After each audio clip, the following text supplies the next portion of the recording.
Hi hello అండి అందరికీ నమస్కారం అండి ఫ్రెండ్స్. ఇప్పుడు అందిన వార్త ఘోర రోడ్డు ప్రమాదం 20 మంది కన్నుమూత అంటూ ఇప్పుడిప్పుడే మనకు ఒక బ్రేకింగ్ న్యూస్ అప్డేట్ అయితే రావడం జరిగిందండి.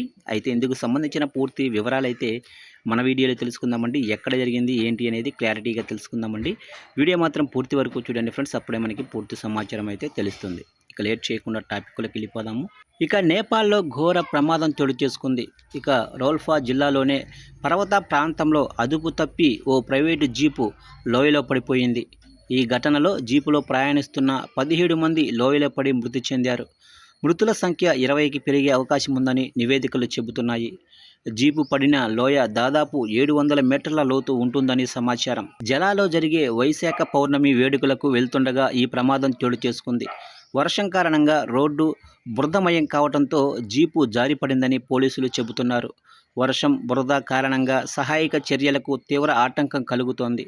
క్షతగాత్రులను వెలికి తీసేందుకు పోలీసులు, స్థానికులు ప్రయత్నిస్తున్నారు. జీపులో ఎంతమంది ఉన్నారనేది ఇంకా ఖచ్చితంగా తెలియకపోవడంతో మృతుల సంఖ్య భారీగా పెరిగే అవకాశం ఉందని పోలీసులు ఆందోళన వ్యక్తం చేస్తున్నారు.